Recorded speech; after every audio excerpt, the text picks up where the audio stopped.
Yep.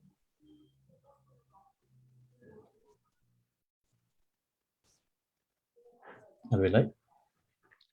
We are just going. Yeah. Yep. Hello, viewers. Welcome to the first episode of Let's Talk Science series. This part of the series is being supported by Science for Society, Indian Humanists, Saha South Asian Humanist Association, and Babu Gogineni Humanists and Rationalists Arena Facebook group. So today we have a very special guest who wants to share his experiences in astronomy and science with us, space science with us. Before that, let me welcome Mr. Sarath Teja Somina, our regular science popularizer and member of Science for Society and BJ Group. Welcome, Sarath Garu. Thank you, Prasad Garu. It's a pleasure to be on the show. Yep. Also, pleasure is all mine to welcome Teja Begari, our young astronomer, science enthusiast, and who is also member of BJ Group. Welcome, Teja, for the talk show. Thank you, sir. Okay, so our special guest for today's episode is Dr. Professor Jayanth Murthy. He is one of the prominent scientists of the country and who is popularizing science among the common folks for its deep and better understanding. So welcome to the show, Professor Jayanth. Thank you. My pleasure. Yeah. So few points about Professor Jayanth. He's a former senior professor from Indian Institute of Astrophysics, and he has received PhD in physics from John Hopkins University, Maryland, USA, and also joined there as a research scientist. And for over many decades, he has been contributing a lot to astronomy and science in general. So welcome, Jayant, again, and it's really an honor for us to have you here today. I hope our viewers will have a good time learning about your experiences in science and in astronomy specifically. I'll hand it over to Sarath Garu, who can start asking questions and people can leave their messages in the Facebook Live if they have any specific questions. Otherwise, let's go into the discussion. Professor Murthy Garu, welcome again to the show. It's our pleasure to have you here and share your opinions and thoughts about various topics related to your area and others to the viewers. And so let's start with asking you something within your area, sir. So what do you think is the most exciting that's happening in our quest to understand our place in the universe, in the space, by looking at the space today? Well, that's always a matter of personal opinion, and it changes with time. But what I am most fascinated with now is the search for planets. And when I was a student, there were 0 planets, other than our own, of course, other than our own solar system, 0 extrasolar planets. And now we know 5,000 plus of all different kinds, big Jupiters going around near the sun, big Jupiters going around near their parent star, maybe Earth, some planets that are close to Earth. And so this, I think, is the most exciting thing that's going on now. And hopefully JWST, which was just launched, the James Webb Space Telescope, will be able to tell us quite a lot about the conditions on some of these planets. So we keep hearing a lot about exoplanets. I think people have stopped counting how many exoplanets we have discovered. There are so many planets out there. I mean, and I think and until like 100 years ago, I believe people used to think that we are the only galaxy in the universe, but now there are like more galaxies and more planets are coming along with it. What do you think of all this excitement about trying to find Earth-like planets among these exoplanets? What do you think are the chances? I mean, what is your opinion on that? Of course, it is exciting, but what do you think about it? So if excuse me, if you ask me, there has to be Earth-like planets out there. There have to be extrasolar civilizations. How can there not be? It's such a huge universe. When we will find them, if we will find them, and certainly communicating with them is almost impossible just because of the huge distances involved. But as soon as we find a civilization or life on another world, I think it'll change our philosophy. You know, we've been built to think that we're special. And this is one of the great revolutions in astronomy, the Copernican revolution, that it's moved the Earth from the center of the universe to just one small planet in a multitude. And so that, I think, is exciting, that this chance that we will learn that we're no longer special. I mean, we already know we're not special, but this will really bring it home to us if we can find a planet with life. That's very optimistic, sir, and I personally share that optimism. What do you think when people like Professor Hawking, the late great Professor Hawking, cautions about trying to find alien civilizations, or cautions when someone else finds us? So what do you think of those kind of things? Say Hawking was, of course, a great man, but in this case, my own feeling is that it's just that distances are so great. You know, how long does it take to get to the nearest star? I don't actually know, but probably more than 100 years. And so we just cannot imagine going out and colonizing the galaxy. So where's the competition? If we meet another civilization, they're not going to declare war on us. It'll take them 10 million years to reach the Earth. And so, no, I have no fear. I mean, after all, we've been sending out signals since the 50s. If you want to watch the first TV shows, Doordarshan from 1970, just go out 50 light years and you'll be able to watch. So we've already been communicating. What's the big deal? That's interesting, Professor Murthy, because I think even a great share of astrophysicists and a great share of physicists, in particular, they are really optimistic about us finding. And there is this. And do you share this optimism that we, after all this bloody history that we had, the bloody history, the history with blood, where we colonized, humans went ahead and colonized other parts of the Earth. Do you think we are better as human beings because of the scientific revolution, because of the things we have been knowing, and because of trying to understand our place in the cosmos, that we would be we are somewhat morally different than the people 400 years ago when they set out to conquer the Atlantic, the lands beyond Atlantic, and so. Experimentally, I think Russia has shown that we are no different than we were 400 years ago. But where I think that I think it's just a practical problem. I think that there is no way that we can significantly move out into space. Even if you look at Elon Musk and his plan for colonizing Mars, it's just not going to happen. Not without some really significant advance. We're on the Earth. The Earth is made for us. Or rather, we're made for the Earth, the other way around. We're made for the Earth.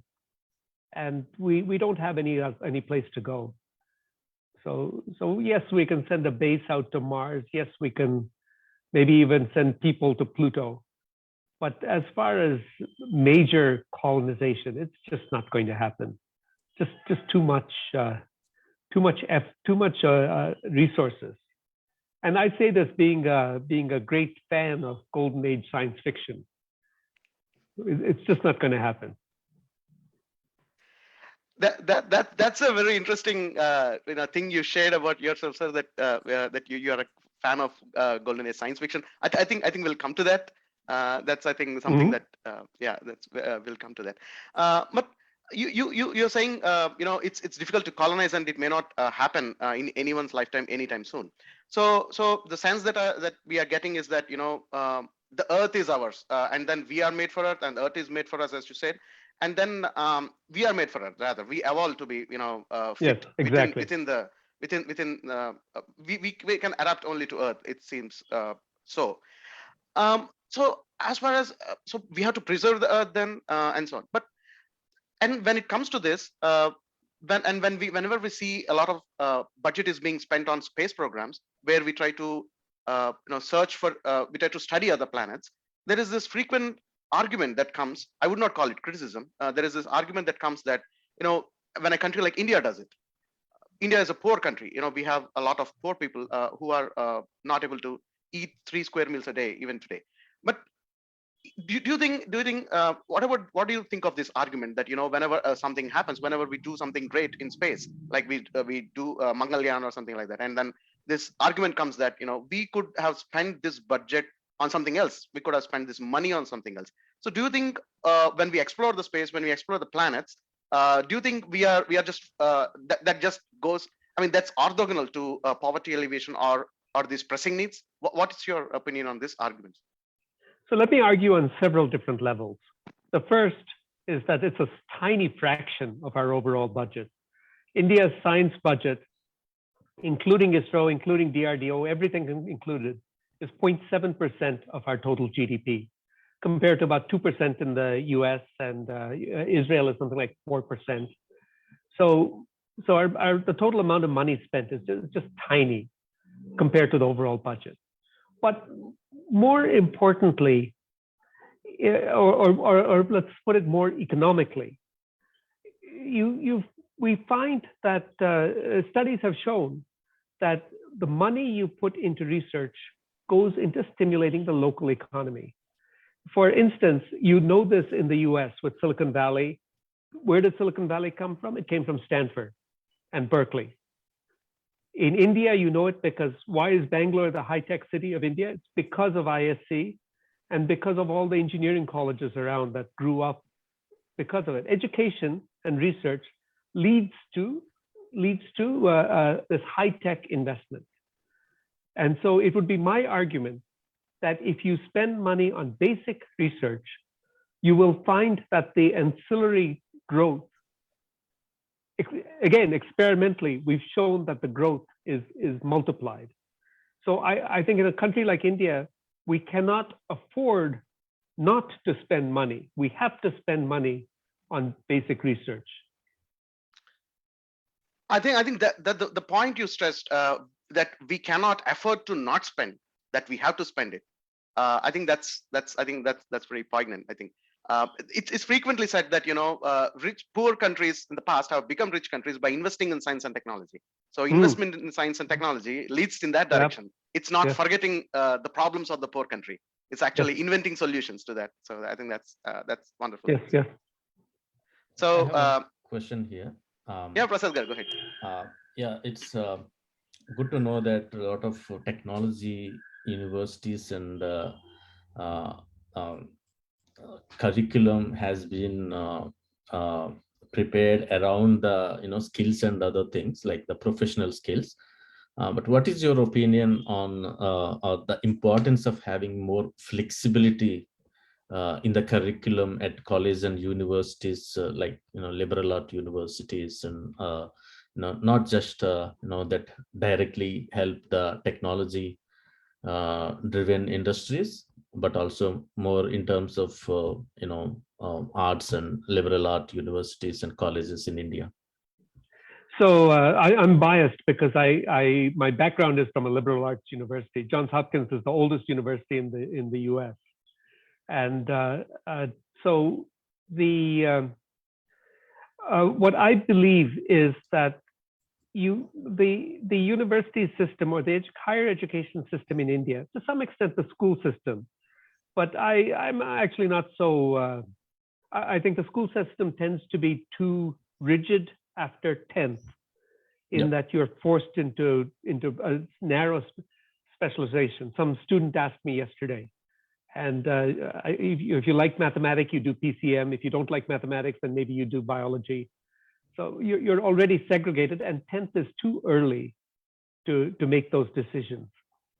Yeah. So the university system or the higher education system in India, unfortunately, I think that it's more intended to give people a job.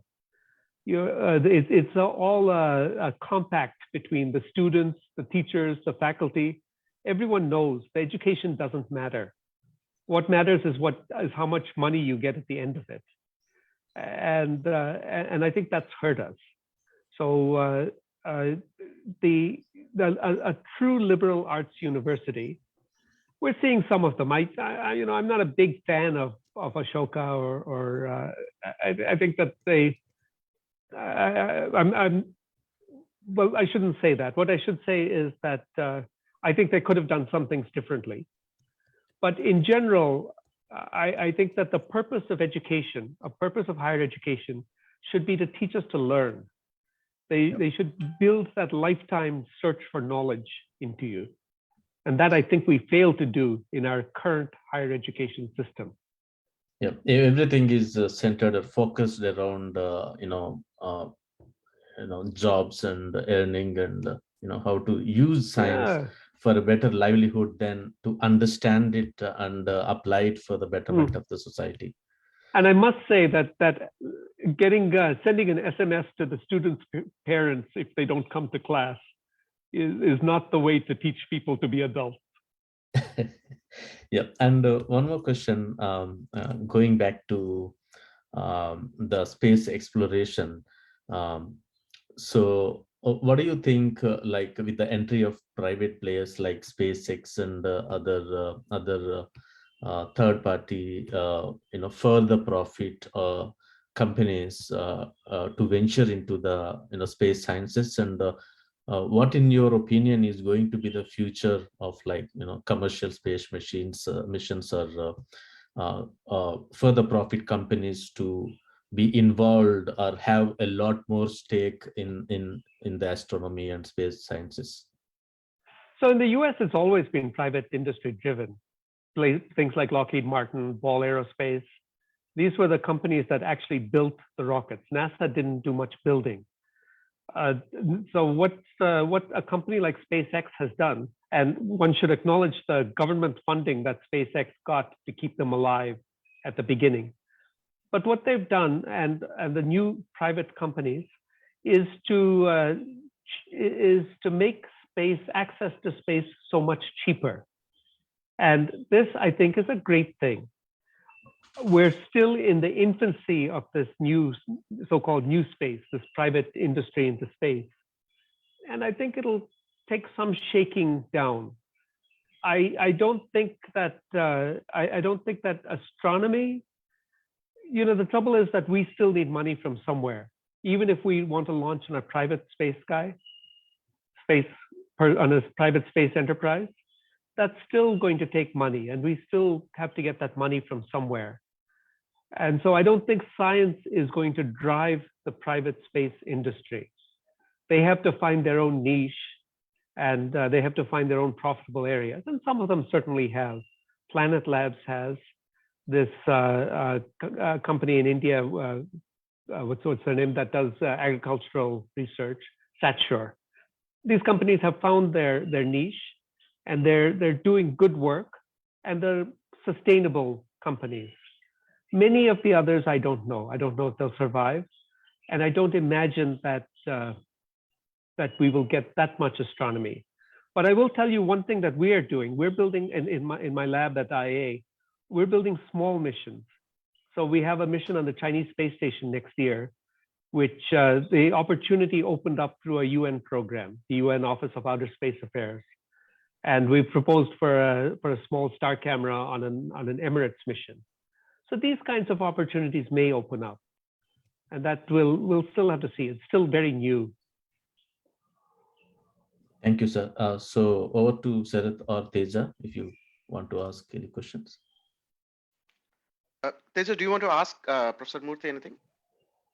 So I already have one question in the chat asking, I have chose physics. Arya says, I have chose physics, chemistry, and biology in my 12th, and I do not have mathematics in my 12th. I want to be an astronomer. Is it possible to be an astronomer without having mathematics in my 11th and 12th? That is the question. Yeah, let me not comment on your school, because whether you need that formal mathematics or not, I don't know. You will need mathematics in order to be a physicist. Whether it comes through your 11th and 12th, or whether it comes through your learning later on. And also, I'm not familiar enough with the BSc system to know how not having mathematics will limit you.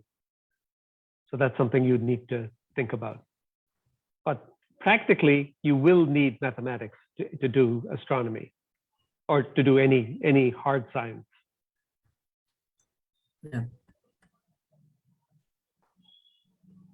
So there's also another question saying, how do citizen scientists mean a deal to science?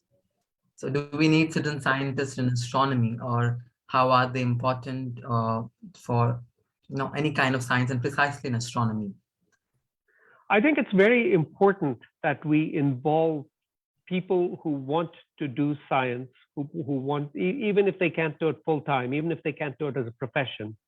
I think it's very important that we include them in our activities. Now, the difficulty is that a lot of the work that we do is, it needs that, it has a fairly high entry bar. Maybe we use specialized software. Maybe the techniques are learned over a lifetime. So there's a high entry bar. Some groups have done this very successfully. So, for instance, this planet hunters, where people look for planets in Kepler data, or Galaxy Zoo, where people try to classify galaxies from the Sloan Digital Sky Survey. These have been very successful, but they've been a special effort. I have had a fair number of students from colleges and from, mostly from colleges of one kind or another, who have done summer projects with me. And so that certainly we have. As far as if an amateur wants to get into science, someone who does science maybe at night, I think that's a perfectly feasible thing to do, but it's hard. And more so now than before, I think because of the availability of the information at the fingertips for anyone with an internet and a computer, and also the emergence of the technologies like machine learning and artificial intelligence. So I think we have a lot better chance of the ease of getting into astronomy. Especially opportunity, especially about the faster computers and the data that we have now. So yeah, we are at a better, in a better time now than ever, I think. No, especially in astronomy, we very much embraced this open access to data and to publications. So all of our publications, 99% of our publications are available. Anyone can read any of our publications, and any data from any major mission is also accessible. Even from our own missions, smaller missions, we will make the data available immediately. So everything is there. So that's an interesting. It's a matter of collaboration. Yeah, sorry. It's a matter of having a better connection between different people who are actually working independently, or maybe because scientists usually the notion is that they tend to work. I mean, especially the individual scientists, they tend to work separately, or they are in their own world of things, and they especially like the situation that we were in for the last 2 years, like the COVID and all. So we lost that personal connection, which is much required for scientists, I think. Yes, that's certainly true in a way. Scientists, in principle, now we can just work from home, but you do lose that connect with people. And most science today is collaborative. You do it with multiple people. Yeah. Go ahead, Sarath. I think it's pretty much extending the same point you made, sir, just before, that the level of collaboration and being accessible in open fashion, having an open accessibility in astronomy. So do you think it's more in astronomy, this open access, than in other areas of research, other fields in physics, or even other fields in basic science? Do you think astronomy does this more? We have done it more, and this is largely because of NASA's influence. Because NASA, from the beginning, they've always allowed access to all of their science data, and this has expanded out to most other missions, telescopes, and now big agencies like NSF, like NASA, they mandate that you have to release your data. Just a good so thing. Astronomy is probably better. Yeah. Especially like NASA sharing their technological breakthroughs with the commercial players in primarily in US and and across different countries, like that resulted in a lot of spin-offs and byproducts that we use almost daily. Like then I think last time I read more than 2,000 products in all walks of life, like in healthcare and military and education and in the kitchen appliances. Sure. So we have so it's not going to it never went waste, like the money that they spent, because that helped in advancing some technologies that we take it for granted now, like in telecommunications and weather forecasting and a lot of other areas. It is very hard to disentangle the impact of basic science on technology, but certainly I do think that without basic science, you can't advance much. A lot of the examples might be cherry picked, but even so, I think you have to have that foundation of basic science. Indeed, sir. Something as ubiquitous as laser today in modern industry, that is purely was theoretical physics work from. That's right, out of Bell Labs. Yeah. But I think that we're a little dangerous when we try to pin down specific things like that, like lasers or like X-rays, because then there's a lot of academics by which not just science but history, geography, which don't necessarily yield a better life for us, and we shouldn't devalue that. We shouldn't devalue a true understanding of Indian contributions to ancient science, for instance. Not the kind of nonsense that you hear, but what is the real contribution? What did Bhaskara really do? Something like that. So where does with recently, who gets the credit wars that are going between Europe and India? It is indeed interesting that a lot of ancient, it's not even really ancient, it's like when you consider like 11th century, 12th century mathematicians and astronomers from Kerala. So this actually is, I think this point is pretty close to the collaboration, what you talked about, and astronomy being more collaborative.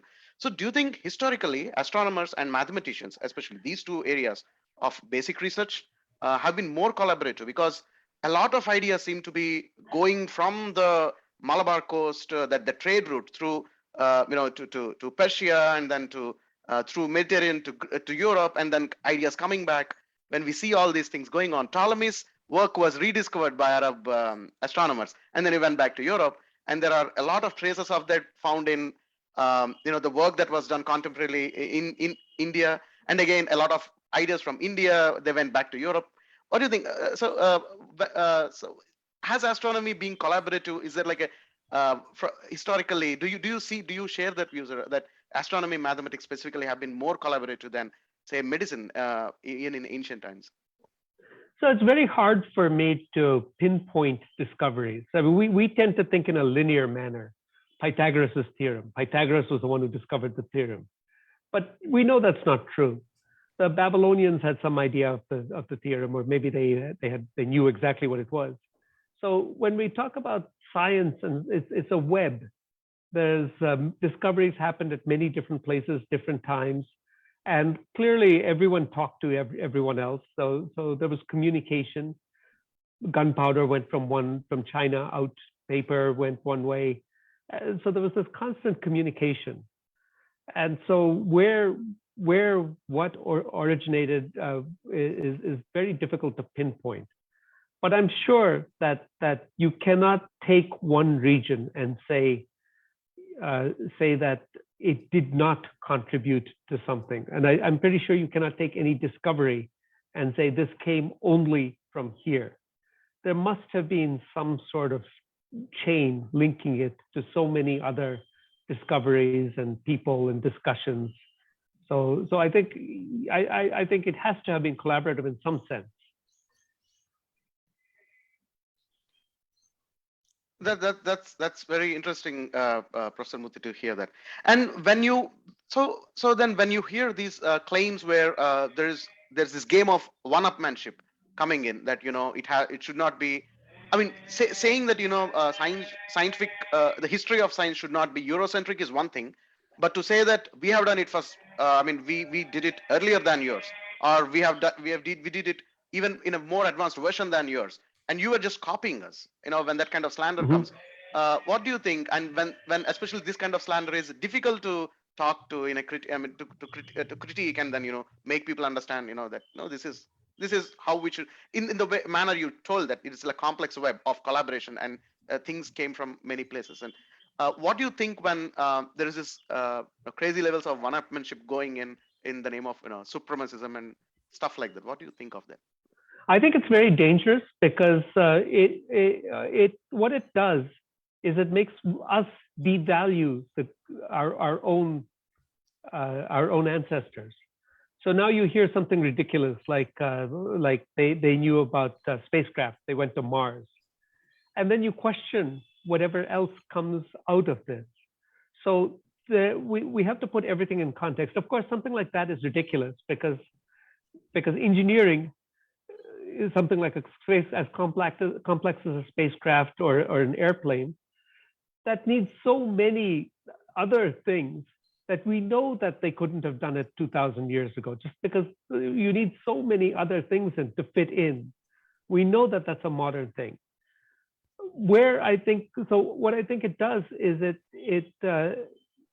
we doubt everything that we hear about the greatness of our own ancestors. And I think this is wrong. If we put things in context, what did they really do? Mohenjo-daro, it's a great city. I mean, modern sewage and whatnot. And so let us understand things in the context of their times without trying to really say, okay, Mohenjo-daro was more advanced than Athens. That doesn't really matter. It's all independent. We should appreciate each achievement for its own relevance and for its own importance. So I'm just interested in the history.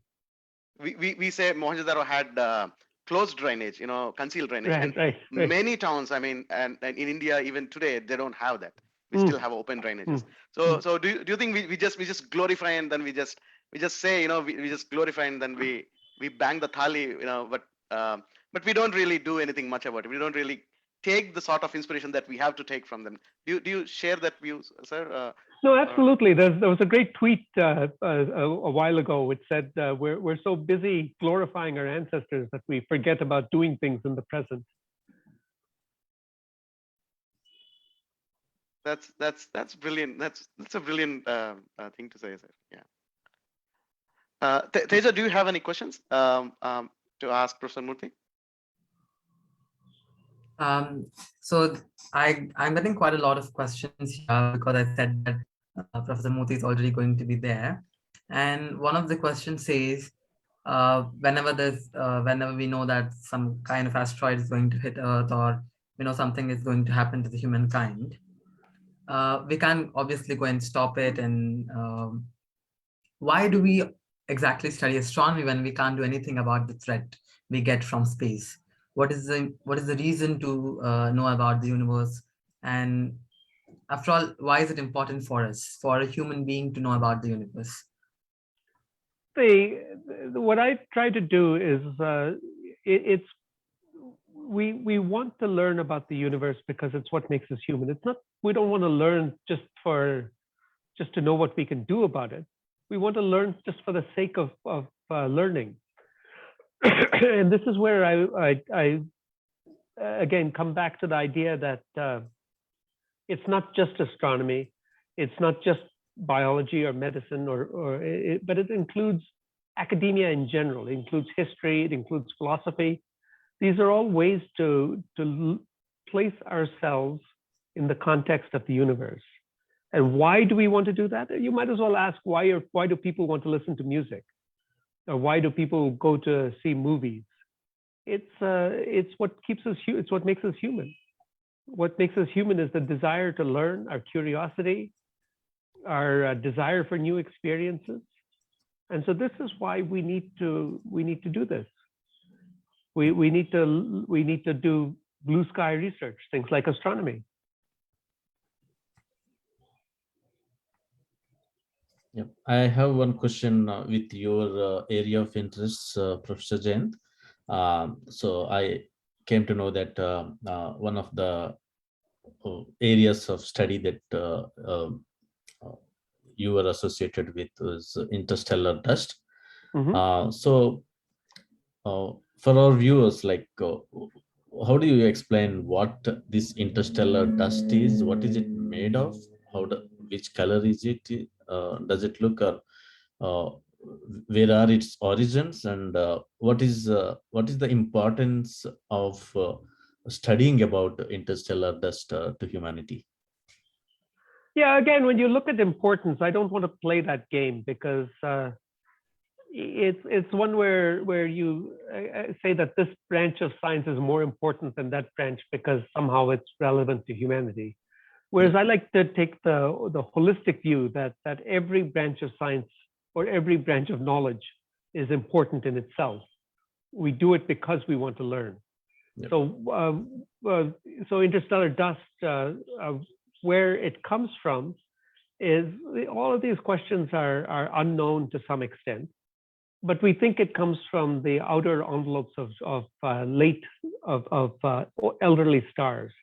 So stars that are close to dying, they have extended envelopes, and the atmosphere is quite cool there, maybe only a few hundred degrees Kelvin, and so it's cool enough and dense enough that you can get complex molecules forming. And so somewhere you get dust molecules form, and then they go out into space, and then they accrete material. Material comes onto them, and they get bigger, or they come near a hot star, and some stuff evaporates off. So there's a constant evolution there. Some part of the interstellar dust comes back into stars. So if you look at a star like the sun has a lot of hydrogen. It's mostly hydrogen and helium, but there's also a lot of other elements like carbon and oxygen and so on. Where did these come from? These came from the interstellar medium, from interstellar dust. When the sun gets old and dies, it sends out material back into the interstellar medium. If you look at us, we're even heavier elements. We're hydrocarbons, oxygen, nitrogen. And so where did this come from? These came from supernovae. Supernovae exploded, and they sent out all these elements into the interstellar medium. And then they came back and they formed planets. So that's so in a way, in a very real way, we're all made out of interstellar dust. We're made out of stardust. Yeah, I think Carl Sagan or someone in his earlier 80s Cosmos said the same thing. Could be. So we are all stardust. So it's become a trope. Even I don't use that word exactly in its own meaning, like a spiritual sense. We are all connected, not just the living things. Like the all matter is, it's recycled. Like everything again, becomes dust and or like stardust, and then starts forming and collecting. And so what are the methods or technologies that you use to observe and study interstellar dust on a regular basis? So interstellar dust is far away, so it's hard for us to go out there and measure it. There have been a couple of missions, Rosetta, and the first one was Stardust, where they went out and they went out to maybe a few 100 million kilometers from the Earth, or maybe 100 million kilometers from the Earth, and they tried to get incoming dust. And they've made some discoveries, but most of what we do is based on observations. And these are observations primarily in the ultraviolet and in the infrared. So you have to go outside the atmosphere to do it. And what you will do is that you observe it, and then based on what you observe, you then model it. This is astronomy in general. Astronomy is built on models. You observe something, but you can't change it. You can't set up, and this is how astronomy is different from most other areas of science. You can't actually set up an experiment. You can only observe what is already there. And so we observe it, and then we build models of greater or lesser complexity to try to understand what we see. And so that's how we do it. We get observations from spacecraft, and then we build models to understand what we see. I have one more question before I hand it over to Sarath. So with all these observations, like we send a lot of stuff into the space, especially into the lower Earth orbit and medium range. So all these telescopes and satellites, like they have an end of life, and they end up becoming what we call it as space junk, I think. I think NASA currently is tracking at least over, I think, at least 1 million pieces of space junk that are more than few centimeters in size. So what do you think is going to be the future for this? Like, will it naturally slowly enter into the atmosphere and burn out, or does it become a really big problem in the future for the future space missions? So there's two aspects to this. One is the space debris aspect that you talked about. As we put more stuff in space, and as more stuff dies out, there is more junk in space, and the chance of collisions is much greater. We've already had a couple of, I think, two major collisions, which destroyed satellites, which of course then pumps more junk out there, which makes it more dangerous. The space station has to move every now and then. All satellites have to move every now and then to avoid the space junk. So that's one problem. They're trying to think about it. Some of these ideas are going up and sweeping up, sending a satellite up to sweep up this debris. Whether that's commercially viable or not, I don't know. Now, most satellites, they have to have a deorbit mechanism. So once their end of life is reached, they have to go back down into the atmosphere and come back down to the ground. Hopefully they burn up before they hit the ground. So that's one aspect. The second aspect is the impact that these have on astronomy. And so you know that SpaceX, OneWeb, they all want to launch thousands of satellites, or maybe tens of thousands of satellites. And what this will do is it will fundamentally change our night sky. When we look up, we expect, ever since humanity started, we look up and we see a natural sky. We see stars, and that's our connection with nature. It's our connection with the heavens. We see stars, we see constellations, we see galaxies. Now, with all these satellites going up, now what we look up and we'll see these satellites. The sky will be completely changed. And so even with the naked eye, you look up and the sky will be different. And we've already invested so much in big telescopes to look out to the edge of the universe. Something like the 30-meter telescope or LSST, the Vera Rubin telescope. So, these telescopes, the impact of these satellites on these telescopes is quite harsh. And even more, optical telescopes, yes, because you can relate to that. That's what you see. But radio telescopes, you can think of all the radio chatter that's going on now. it's becoming increasingly hard to do any astronomy from the ground. I have a question, sir. When we know that the universe is expanding and we know that things are moving apart, why is the Andromeda galaxy and the Milky Way is going towards the Andromeda? Like, we know when the universe is expanding, then why are both these galaxies, Andromeda being around 2 million light years away from Milky Way, why are they getting closer? No, you have to distinguish between large scale motion and small scale motion. And the universe is so large that Andromeda and the Milky Way are actually quite close to each other. And so there, at that close range, gravity still predominates. It's only on the very largest scales that you have to worry about the universe expanding. We're not expanding, right? We're staying as discrete objects. So it's only on the largest scales. And it's just that the universe is just so large, unimaginably large, that the local group of galaxies, which is what Andromeda and the Milky Way are both part of, that's all still gravitationally bound. Yeah, and I have a follow-up question. Say, how can one promote astronomy and debunk astrology? So, I'm sorry, say that again? How can one promote astronomy and debunk astrology? This is a very difficult thing to do. I've been on TV with astrologers, and it turns out it's very difficult to argue with them because they have no commitment to the truth. So we, as scientists, we have to tell the truth all the time, and astrologers don't.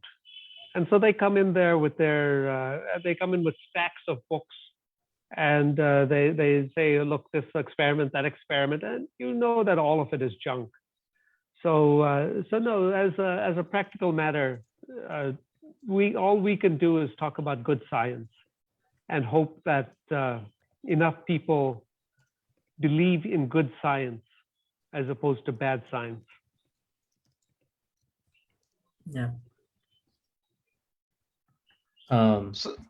Yeah, go ahead, Sarath. So sorry, I think you just said scientists have a stronger commitment to truth. So and I think commitment to truth and telling the truth and being truthful and truth itself, the value of truth itself, is somewhat diminishing. Seems to be diminishing due to various things. So this makes me ask you: do you think we don't have enough scientists in areas other than science, like say politics, for example? I mean, politics is dominated by a lot of lawyers. Do you think more scientists in politics could do well with the idea of a modern society that is founded on recognizing the value of truth? I have a great belief in the ability of scientists to look to the core of a problem. What I don't have a great belief in is the ability of scientists to take into account real concerns in doing so. And so I think a technocratic government can be quite dangerous. And you see this in all these software guys out of Silicon Valley. They come up with great software solutions that don't really work because they don't take into account the complexities of society. So I think that it would be very useful if politicians had a scientific think tank. But I think that think tank should then work in a consensual manner. That you need to have people who understand, who go to the public, talk with them, understand what their concerns are, and in your implementation, you make sure that you don't forget about all of that and just don't do the straightforward technical solution. But at the same time, you have people like Angela Merkel, who has a PhD in I think quantum chemistry or something, in a basic science, and then she has been the leader of the entire free world for quite some time. So so do you think scientists can do, because of their scientific background or because of the values in their career, in the study that they've done, they can contribute well into politics as well? So do you think they would be a good fit in the political landscape as well?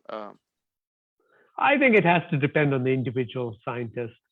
I don't think I would like politics very much. because simply because there's too much talking. So you have to have people who are comfortable with talking to other people. I think that as you say, I think that a good science background is very useful because it teaches you to cut to the truth. But then you have to work with people. You have to convince people. So I'm not sure that the best scientists would make great politicians. That's It's very I hard. think that's very interesting thing to hear. Especially in the current electoral politics, like it's very, very hard to get at least one scientist elected because the mindset and the common people, I think they don't see more into the future and what actually they are doing, whether short-term benefits, and it's a very unfortunate situation everywhere in the world. Like, yeah, getting the support of people is different from getting the right person into the job. But I do think that expert opinion, that you should always ask for the Yep. expert opinion. I think that's very important. Yeah, I think that's one thing that worked even here in Australia and New Zealand and a couple of other developed countries, where irrespective of who becomes the leader, even if they are like hardcore Catholics or they are anti-vax by their beliefs or nature, once they are in public life and once they are in position, they do hear to the experts and take their advice and value the evidence and data rather than what they personally believe or feel. So I think that culture should be there for any nation to actually get a lot more close to the truth and evidence-based truth than taking people into fundamentalistic ideologies. One question on a related note is like, with the current developments, or you can say the conflict and war across different places on the earth, especially with the major superpowers like Russia, wherein even in the past, a lot of times, if we exclude that Cold War period, like the space war time, many nations came forward to address major issues like the vaccination in 70s and 80s, etc. So there is a need that certain missions, for certain missions to get succeeded, nations, even when they differ politically, have to come forward. But the situation right now, we can see, is leading into a disastrous situation every day. So what do you think this might have an impact on the future collaborative missions between different countries if this situation goes too far? It's always a question. And of course, there have been some, whether the sanctions on South Africa, which helped bring down apartheid. And so there are times when I think sanctions are certainly warranted, and times when they may actually do some good. In general, the idea is that in sports and in science, one talks to everyone, one collaborates. And even throughout the Cold War, there's the International Society, COSPAR, which was a committee for whatever it was, but basically for space cooperation. And that continued. People were talking on both the Soviet and the American sides. Scientists were collaborating on the nuclear arms talks. Again, scientists from both sides were collaborating. And so I think that these collaborative activities, something like polio or smallpox, done wonders. These sort of collaborative activities, I think, do have the potential and have actually reduced tensions and have done some really wonderful things. Let's hope that Yep. Over to you, Sarath. yeah.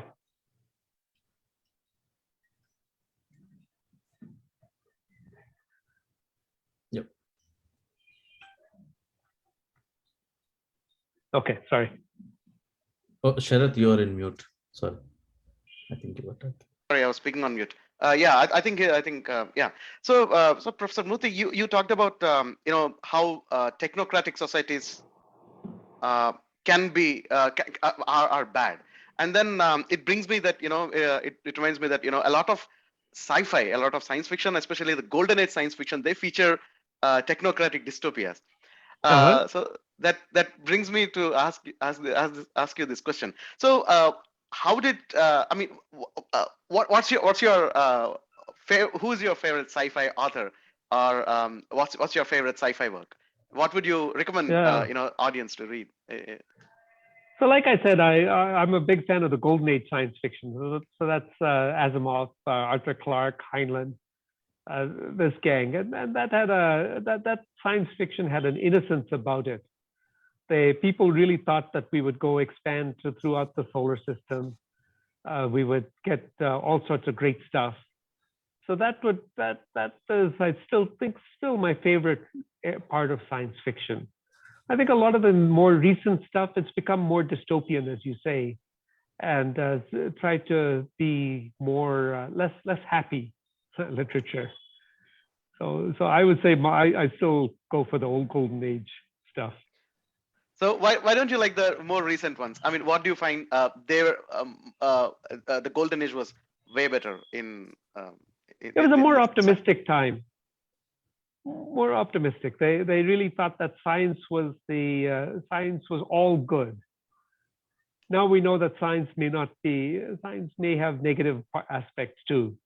But at that time, they thought science was the answer to everything. Big technocratic solutions. Let's build big dams. Let dams be the temples of modern India. That sort of stuff. And now we know that dams have their own problems. They're ecological disasters.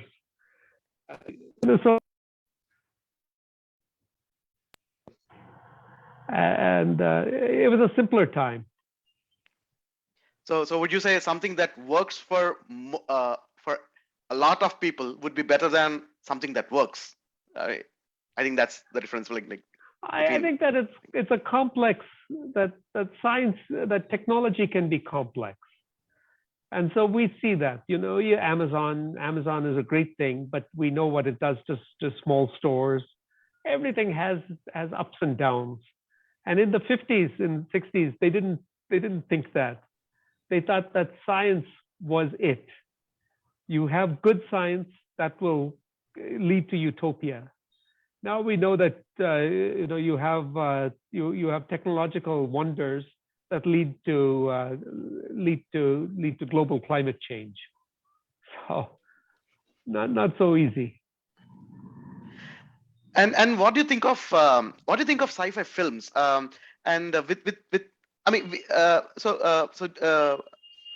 We had films like 2001: Space Odyssey or things like that were more focused on themes, and now you have films like Interstellar, which are totally all out on depicting black holes.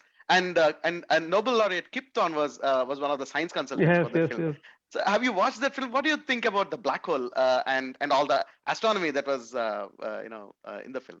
I think people are totally opinionated about it, and we totally respect that. We want your opinion on that. I personally didn't like Interstellar too much because that is just too confusing. I liked The Martian much more.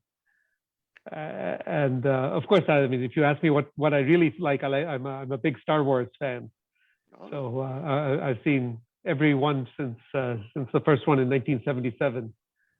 So, but Interstellar itself, I thought they went too much for the special effects, too much the black hole science. I mean, yes, Kip Thorne did all the equations, a Nobel Prize winner, but are there really wormholes in space? No, probably not.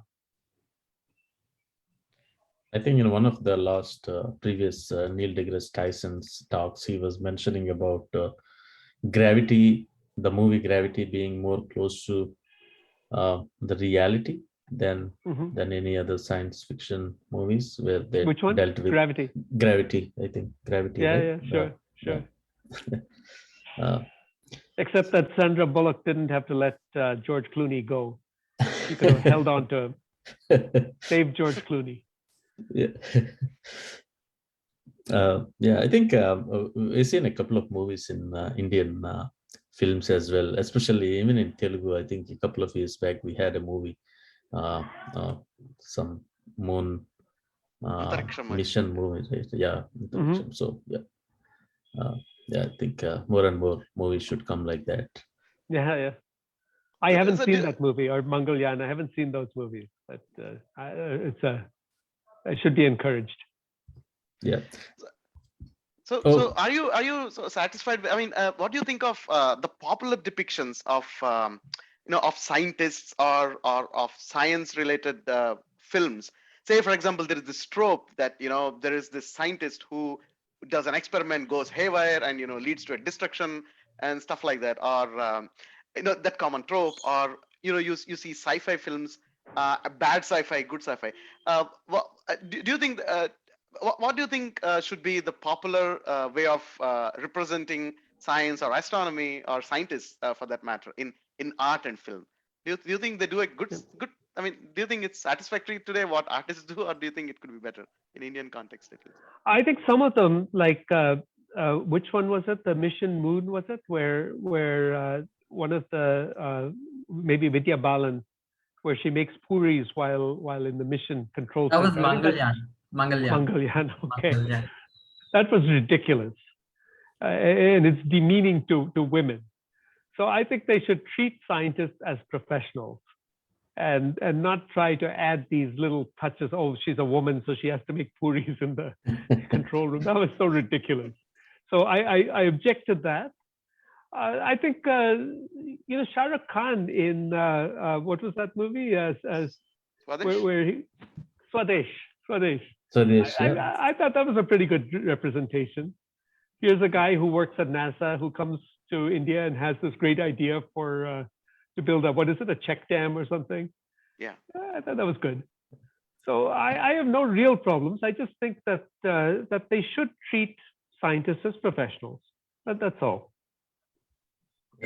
I think Sarath is being too optimistic because in quite recent times, like I have seen or rather heard about many movies which popularized pseudoscience and supporting them as if someone can prove reincarnation in a court scene, for example, and many other movies in very recent times, like I don't know what is happening with the movie community as well, like either they want to um, ride on the right wing wave that is across nation, or especially even in India, and make money out of it. I have no idea, but I believe they will be on the wrong side of the history going forward. And Yeah, absolutely.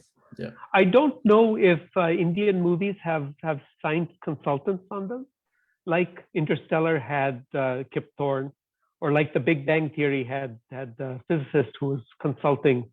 I don't know if Indian shows have that. I think it would be an excellent idea. Yeah, Should be. I think we can. Yeah. So, sir, and I think we can. I think if we don't, do we have any questions, Prasad Garu or Teja? Do you have any questions? Nothing in specific from my side. Just only one thing is, what do you think, like, Professor, about the current budgets from the central government? Are they enough for studying space or doing space missions that are required for India now and going forward? Like, what's your opinion on that? Like, what is required for the Indian society? As we discussed earlier, as I think as a first question, like, we can't afford not to spend there. So are we spending enough, or on science specifically? Yes, So science. it's a slightly complicated answer. There's several things. One is that the Indian government, the amount of government support is probably comparable to most other countries. Where countries like the US really add is private investment into research. So whether it's pharmaceutical research or whether it's automotive research, they contribute maybe 2 to 3% of the GDP. It comes from private companies, comes from industry. And we don't see that in India. In India, the amount of private investment into research is not high at all. I don't want to say negligible, but it's certainly not high. So that's one aspect. The second aspect is that the research funding we get, whether you count it as reasonable or not, is we have a fairly small community, and I think we could always use more money in a phased manner. Let's look at people and say, can you spend more money? It won't be very much. You give every scientist as much money as they want, it just won't be very much. But more importantly, I think our science budget is severely misallocated, in the sense that it's unfair in the way it's allocated.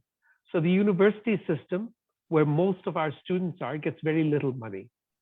The few elite institutions like my own, the Indian Institute of Astrophysics, ISC, the IITs, they get the bulk of the funding. And so the funding is very skewed towards these few elite institutions. And now the problem is increasingly that we're forced to comply with government rules. See, government rules are intended for the Department of Roads. You want to tender a road, then naturally you want to have so many safeguards, you want to go for lowest cost and all that. But in science, that doesn't really apply.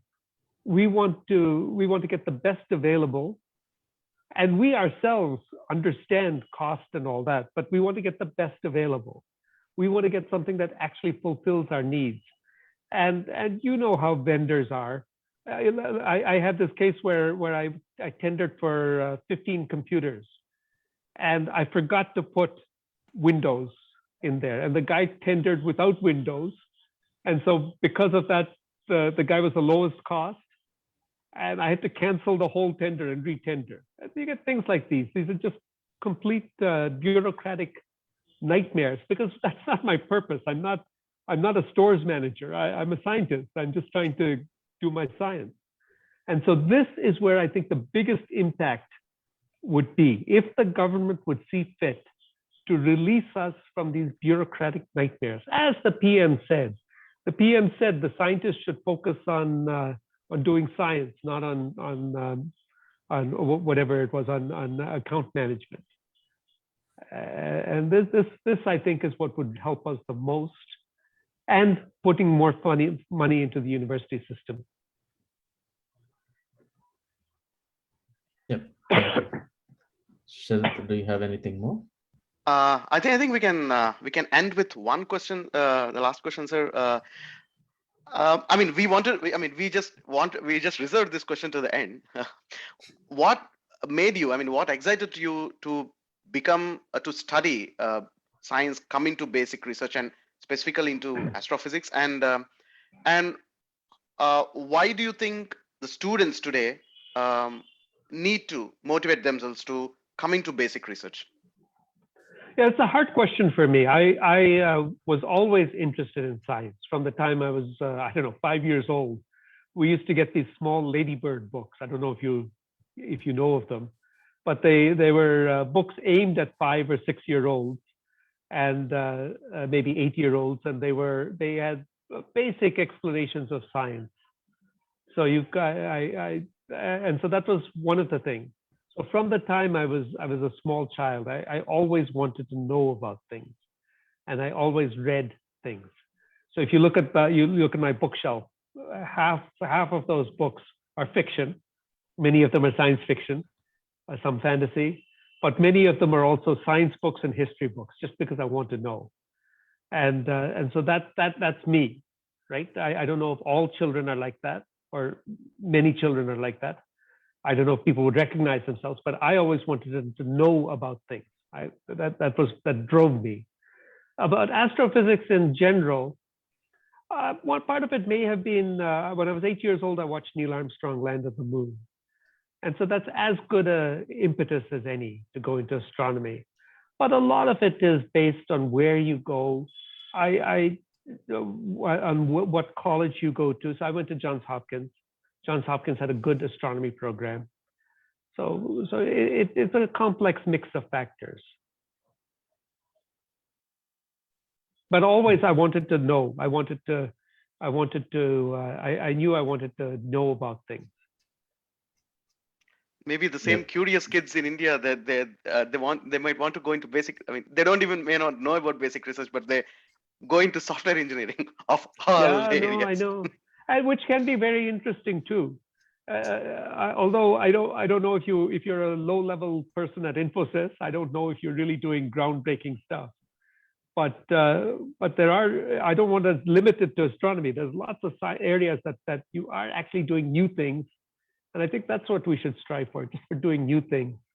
That's what the difference between doing it as a profession is that in many ways you now lose the beauty of why you went into it in the first place. You know, a professional astronomer looks up at the sky and they look at it with different eyes than an amateur astronomer. And so now you want to, you don't necessarily understand the beauty of the universe. You want to understand how the universe works. And a lot of what we do is day to day. You know, we sit at the computer. I don't go to a telescope and observe. I sit at a computer and work through my programming, work through my day. So it's a profession. I think this is what many students don't understand. And even when they come into astronomy, they don't understand that it is a profession and that you really have to put in your 8 hours a day doing regular hard work. It's not just sitting there and dreaming about equations. You actually have to sit there, work through, do the programming, make sure that the equations are right. A lot of drudge work, but it's all worth it because suddenly you see something and you say, hey, oh my God, that's how it worked. That's how you make sense of it. So that happens far too little, but that's what we work for. So students have to be prepared to till the field, till the ground. You have to do a lot of work before you get the reward. So curiosity, looking to do new things, and being prepared to do the hard stuff to till the land. I think those are the takeaways that you want to give to the audience. So that they can come into science, be curious, and then always look to do new things in whichever area you are. I think that's. But I have no regrets. I have no regrets going into science. Even if my peers, even if they travel first class and stay in expensive hotel rooms, I have no regrets. No regrets. That's wonderful. That's brilliant. I think that's that's very insightful. You gave your insights, and they were very poignant, and they were deep and thoughtful, Professor Murthy. And it was a wonderful time talking to you, and we thank for your time. And Prasad Garu, over to you. Yeah, thank you. That's so inspiring as well at the same time, and hope it helps a lot of our audience and to venture into the science the various fields of science, and there is nothing that can beat the sense of achievement and self satisfaction that comes mostly from teaching and science related professions, especially rather than working a 9 to 5 for a company. I'm not undermining any effort here, but that's what scientists offer here.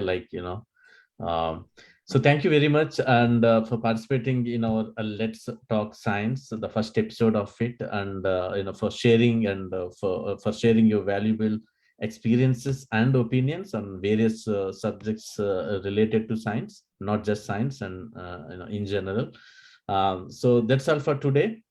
Thank you, Sarath, and also Teja Begari for joining this call, and especially for Sarath Garu. I think it's midnight for him in Canada now.